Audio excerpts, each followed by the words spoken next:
15 Most Shocking Wedding Rituals Around the World, Part 2.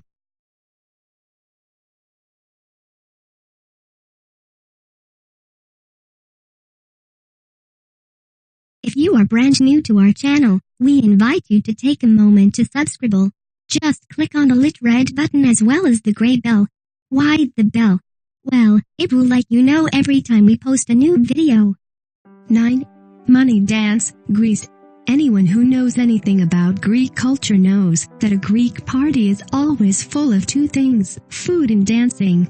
At a Greek wedding, there is a very special dance called the money dance, the portion of the wedding where we can give the bride and groom our gifts of cold hard cash. To begin the dance, the couple will start moving slowly with a handkerchief, and then one by one, guests will come up and pin money directly onto their garments. The tradition begins with the parents approaching the couple first to give their gifts, and then the rest of the wedding party joins in. Parents will sometimes have cash pre-pinned into a scarf of sorts and place that over the shoulders of the newlyweds. On occasion, the family gets really inventive and creates a crown with their gifts. Expect everyone to maul at the bride and groom at the same time, because order is not something that Greeks are interested in. 10. The love spoons, Wales. Generally made of wood, love spoons are a gift of romantic intent. This is a custom that dates back to Welsh origins. The spoons are made with decorative handles that are meant to show off the woodworking prowess of the husband-to-be. A husband would carve a love spoon and then give it to his intended as a message to her father that he can provide for the family with his woodworking skills.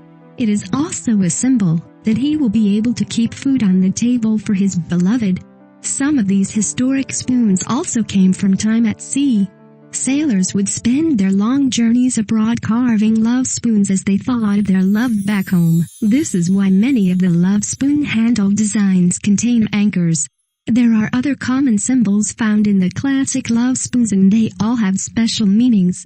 A horseshoe represents good luck, bells mean marriage, a cross signifies faith, a wheel supports a loved one, a lock represents security, and caged balls mean the number of children that the couple hopes for. These spoons are still made, but are completely decorative due to their intricacy. 11. Shagun Matrimony Channel, India.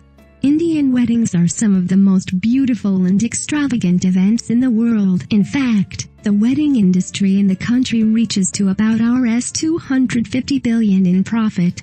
The channel is only about matrimony, dealing with programs about marriage and weddings, relationships, shopping, and astrology. The Hindi-based matrimonial TV channel airs in 15 cities across India as of now. The creator of Shagun TV, Niranjan Jha, met his wife on a dating website. He realized that, while 3% of Indians have internet access, over 47% of Indians have television. If he could make dating sites available on television, then more young people could find each other. The channel now runs an energetic rendition of simple stats about bachelors, while showing non-edited images of the men. Jha has made it clear that the prospective bride and groom will not meet without families present, that this is not a seedy dating site, but a place to find a potential life partner. 12. Jumping the broom, Wales. This antiquated custom was said to have been started in the 18th century amongst the Romani people of the Welsh area of the United Kingdom. It is, however, thought that couples would jump over the shrub known as common broom, and not an actual household object. Couples would elope and have to jump over the shrubs in order to leave their homes to marry.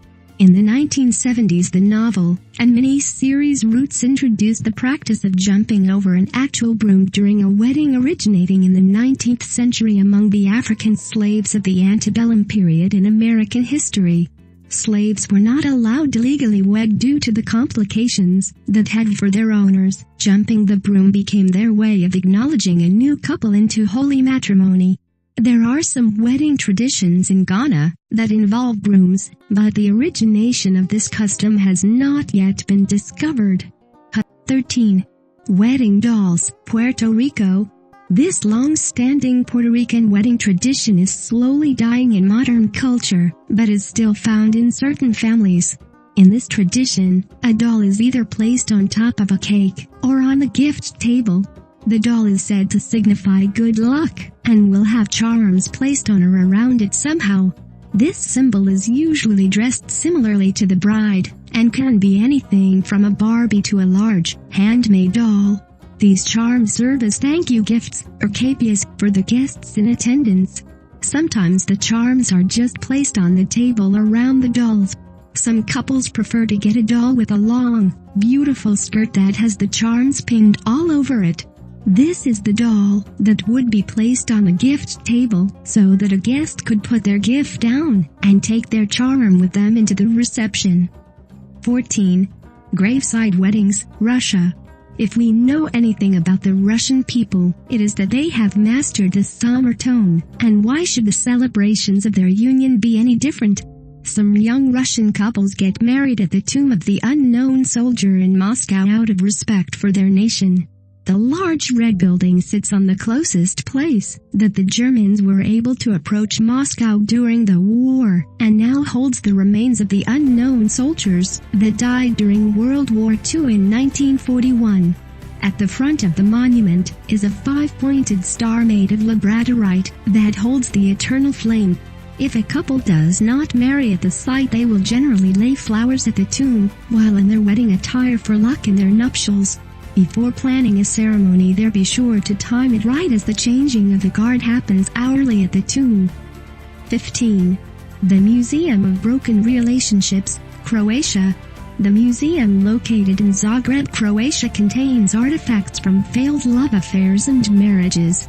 The museum began as a traveling collection of items that had been donated and has even received awards for being such an innovative display. Croatian film producer Alenka Vistica and sculptor Dragan Grubisi joked about starting a museum of their leftover personal items after their breakup.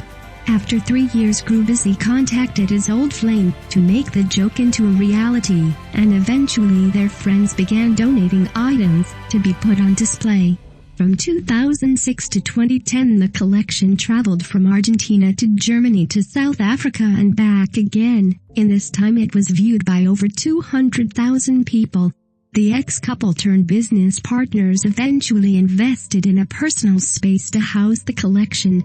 The Museum of Broken Relationships continues inspiring visitors to attempt to understand the concept of the fragilities surrounding human relationships. There are also political, social, and economical stories surrounding the donated displays.